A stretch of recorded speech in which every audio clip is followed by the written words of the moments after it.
how you can quit sugar in the same quick steps that I used. I've completely quit sugar using the steps that I'll talk about and go over in this video. My whole life from around 5, 6, 7 years old to very recently, my whole life has been replete with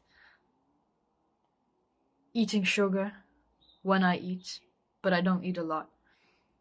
Or I wouldn't eat a lot because of how much sugar I was eating, because sugar actually decreases your hunger levels if you didn't know that. Just some quick facts. So I wouldn't eat a lot, but when I would eat, it would be, most of the time, it would have a lot of sugar in it. Ever since self-improvement, ever since I got onto self-improvement about 10 months ago now, I've tried to eat clean and completely take sugar out of my diet, because it's been an addiction I've had for a while, I guess you could say. And I wasn't happy with it, and I just wanted to get it out of my diet.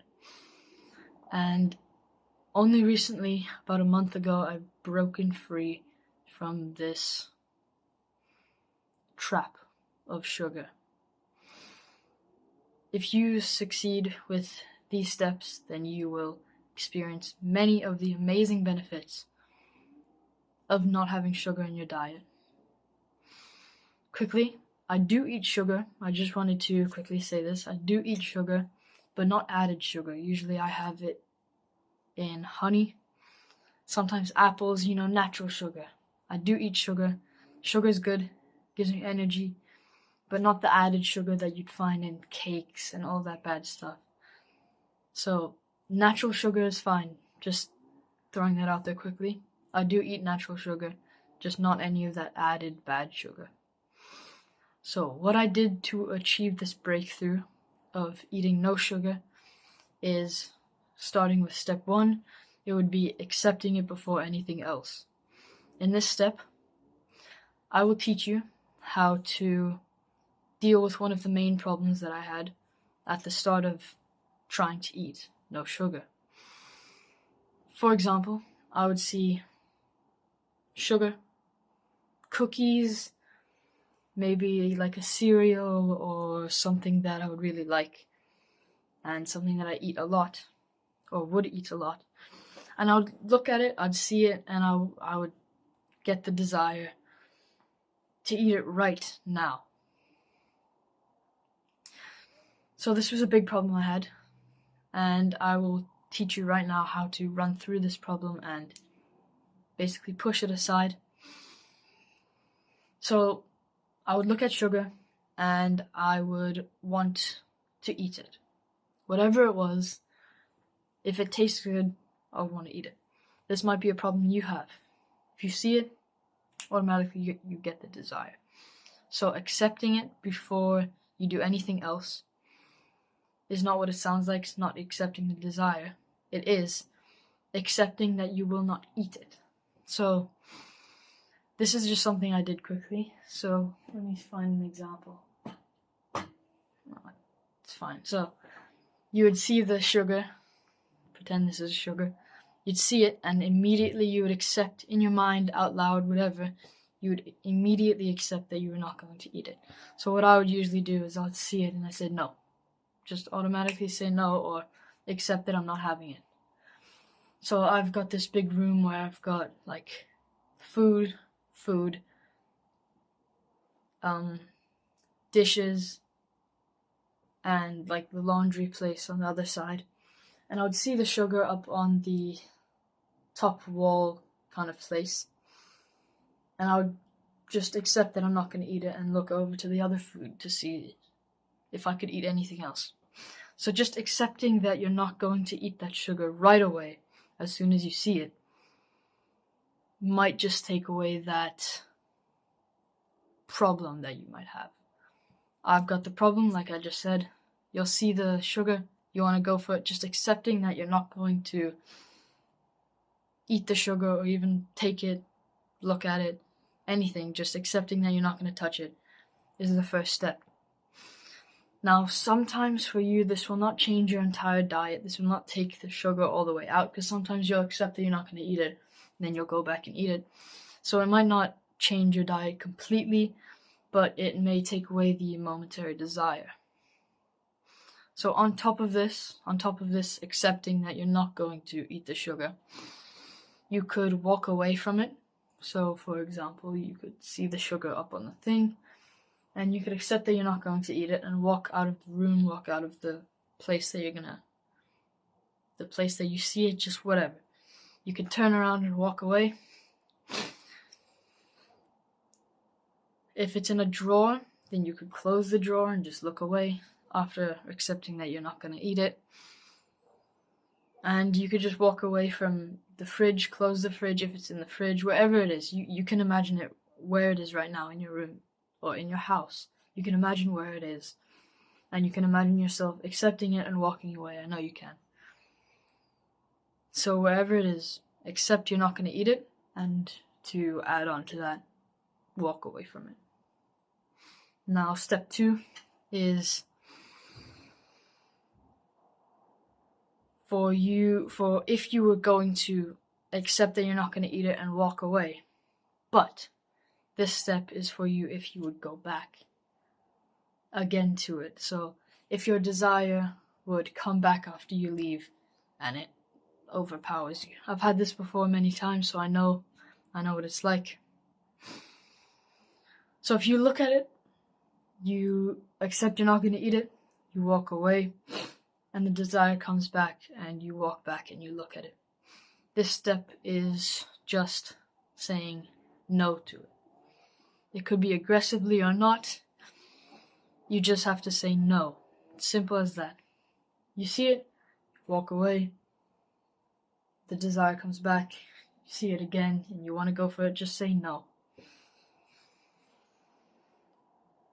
After saying no, you can continue with the last step, accept you're not going to eat it again, look away, and walk away. You can say no out loud, which I've noticed helps pretty well. Maybe one of the best options. So you could say no out loud. You could say it in your mind, or you could lip sync it, like just seeing it, just saying no, or pushing your eyebrows down like you're mad. You could get aggressive with it. No! You could say no. You could say no. You could whisper it. You could lip sync it. You don't even have to move your face. You could just say it in your mind. Whatever it is, I've found saying it out loud works best, because then the people around me know what's going on. And they know if I get it. If I grab the food after I said no, then they'll keep me accountable, I guess. So I think saying no out loud to it is key. But if no one's around you, just saying no to it in your mind or whatever works too. But I've felt that even on your own, saying no out loud works very well. And this may seem too simple, like these steps may seem very, very simple and very easy, and you may think the desire may come back and I'll override these steps, but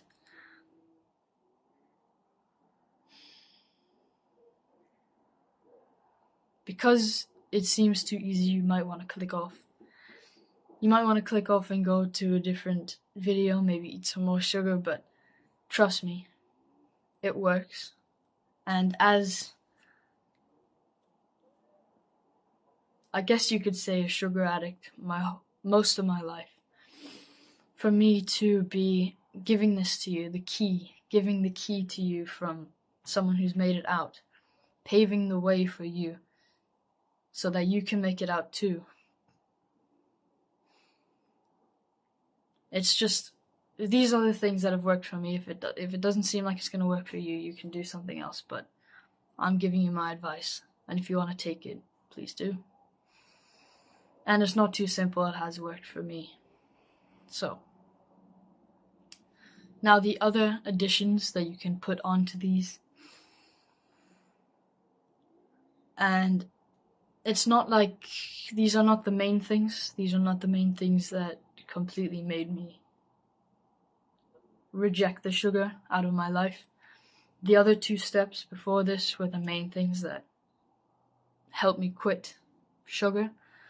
These are the things that you could add on to make your fight against sugar stronger. So, additions. Another common technique that Hamza uses he talks about in his videos a lot, which you might have heard before if you've been on self-improvement, is changing your belief about yourself. So basically saying that I'm not a sugar addict, or I do not need sugar, I do not want sugar, whatever it may be. And this goes for any addiction, video games, sugar, anything. He talks about just changing your belief about yourself. So if you are a sugar addict, you can say, I'm not a sugar addict. That might change your brain. That might change your mind into thinking that you don't need sugar and that you are not going to eat it. This might work for you. It did work for me a bit. It played a small part in my journey on quitting sugar, but it didn't play too big of a part, and it wasn't one of the main parts of quitting. So, changing your belief about yourself, saying that you don't need sugar, or that you're not going to eat sugar, or that you're not a sugar addict, that may work. It may change everything for you, but it didn't change too much for me, and I'm just telling you what I have learned. So, if that works for you, please do it. Take 100% control of yourself. I'm not controlling you. So that's just one addition that I'm going to talk about. The other addition would be, it's a good test for you. Sometimes this can come in after you've quit sugar, but it's also good for you to build a stronger mind so that you can resist the urges of sugar. So this addition would be testing your mind. So get your favorite sugary sweet, or not even your favorite, doesn't have to be your favorite. Just any sugary sweet that you might like, and put it in front of you. I have talked about this before on my channel. And so what it is, you get the sugary sweets, your favorite, anyone that you may like, and put it in front of you, in your vision for as long as you want, and don't eat it. That's the test. So you can touch it, smell it, you can do everything with it except for eating it. That's the test. On top of that, so in addition to this addition, I felt that doing this around someone else, or doing it around my family, like at dinner, having a little cookie as like a dessert thing in front of me, and telling everyone that I'm not going to eat it, is a good way to have everyone around me, so that 4 other people in my family, they can all keep me accountable, so that they can see if I'm eating this, then they can stop me, or they can keep me accountable. Whatever it is, I've just felt that doing it around a lot of people and telling the people that you're not going to eat it would help you. It would like 10 times the effect of this addition. So, putting the sugary thing in front of you and not eating it is great. You can do that. If you live alone, if you have no one around you, or if you would prefer to just do it while you're working at your desk or whatever, you can do that. It's great. 100% do it. But I felt that doing it around people and making sure people know what you're doing is a great addition to this addition. So,